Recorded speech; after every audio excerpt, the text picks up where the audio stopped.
অনেক দিন পর চলে এসেছি আমার নতুন একটা ব্লগ নিয়ে। আমি ভালো আছি, আশা করি তোমরাও ভালো আছো। আজকে করব আমরা পিকনিক, তাও আবার সেই ছোটবেলার মতো পিকনিক। আমি রান্নার জায়গাটা পরিষ্কার করে নিচ্ছি, এদিকে ওরা টাকা গুছিয়ে সব বাজার করে নিয়ে চলে এসছে।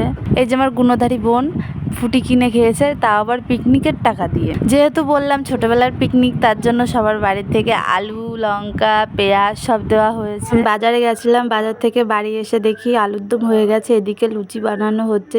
এক একজন করে এই যে লুচি ভাজছে, আর এইদিকে আমি কোনো কাজই করছি না, বরং ভিডিও করে বেড়াচ্ছিলাম। আর আমি কাজ করবো কেন, আমি তো বসে বসে খাবো। এই যে আমার পার্টনার, আমি আরে শুধু ঘুরে বেড়াচ্ছিলাম আর সবাই কাজ করছিল। লুচিটা দেখে মনে হচ্ছে ভালোই ভাজা হচ্ছে, ভালোই ফুলেছে, আর একটু হলে ভালো হতো। আর এদিকে জিনিয়া দৌড়ে বেড়াচ্ছে এদিক ওদিকে। এবার রাঁধুনিদের ভালো করে দেখা যাচ্ছে, তোমরা ভালো করে দেখে নাও।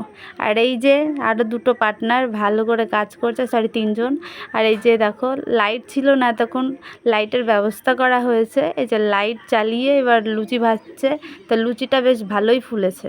আর এই যে আমাদের আয়শা পাগলি আর আমি কোনো কাজ নেই, শুধু ভিডিও বানাচ্ছিলাম বসে। এই যে আমাদের চৌবাচ্চা ছুঁচোগুলো বসে রয়েছে। এদিকে আমরা দোকান থেকে থালা, গ্লাস আর 7 আপ নিয়ে চলে এসেছি। সবাই খেতে বসে গেছে, আর মা এই যে ভাজা নিয়ে এসছে, দিলখুশ ভাজা, সবাইকে দিয়ে দিয়েছে। এই যে সবাই আমাকে থুয়েই খাওয়া শুরু করে দিয়েছে। এই যে আমাদের চৌবাচ্চাগুলো পাঁপড় খাচ্ছে, আর এদিকে আমিও খেতে বসে গেছি।